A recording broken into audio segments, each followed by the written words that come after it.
वालेकुम जी। कैसे हैं भाई? सब ठीक ठाक हैं। अभी थोड़ा सा टिकटॉक ऑन ही किया है तो एक वीडियो पहले नंबर पे आ गई है सामने। वो क्या थी कि जी देखें जी, ये इनका होटल के मैनेजमेंट ठीक नहीं है, इनके पास इन्होंने प्लास्टिक के चम्मच दे दिए हैं, हमें बाहर बैठने का बोला है, ये इनके सोफे जो है ना इस पे उल्ली लगी हुई है। भाई मेहरबानी होगी, किसी के भी कारोबार को अगर आप एक बार गए हैं तो आपको मज़ा नहीं आया, आपका दिल अच्छा नहीं लगा, तो आप दोबारा उधर ना जाएं। ये सबसे बेस्ट है।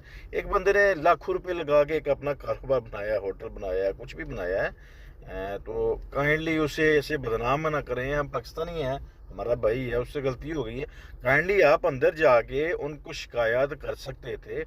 अगर वो आपसे माजरत ना करते, फिर एक और एंगल होता है कि यार ये अच्छे, इन्होंने मेरे साथ तावन नहीं किया। ठीक है, आपका सबसे अच्छा तरीक़ेकार था मालिक को जाके बताते, भाई ये प्रॉब्लम चल रही है आपके होटल में, आपका खाना अच्छा नहीं है। आपका खाने की तो भाई ने बात नहीं की, भाई ने बात की है ये इसके प्लास्टिक की चम्मच दी है, हमें बाहर बैठने के लिए बोला है, और तीसरी बात है जो है ना वो शुरता आ गया तो वो मैनेजर जो है ना वो भाग गई। यार भाई ऐसी बातें करने वाली नहीं होती।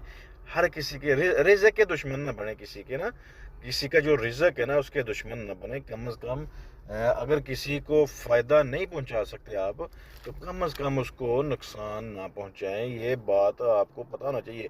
अगर आप कोई काम कर रहे हैं, आपका कोई काम है, उसमें कोई ऐसी आदमी हरकत करेगा ना, तो आपके लिए आप अच्छा समझेंगे उसको। आपके लिए तो वो आपका शैतान से भी ज़्यादा खतरनाक दुश्मन वो आपका होगा, जो रिज़्क़ पे हमला करता है। तो काइंडली अपने रिव्यूज़ और अपने ये जो ना डैशिंग बाजी है, ये अपने आप तक रखें, किसी का नुकसान ना करें।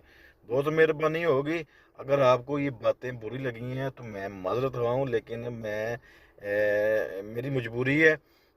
कुछ बातें जो होती हैं ना वो इग्नोर नहीं की जाती हैं, इससे लोगों का नुकसान होता है।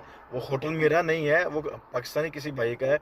पाकिस्तानी का ना भी होता, किसी और का भी होता ना, तो ऐसा नहीं करना चाहिए। काइंडली नेक्स्ट वीडियो बनाने से पहले आप कम से कम उसको शिकायत दर्ज करें, दोबारा जाएं। अगर फिर ऐसा हो तो फिर आप वीडियो बनाने के हकदार हो सकते हैं।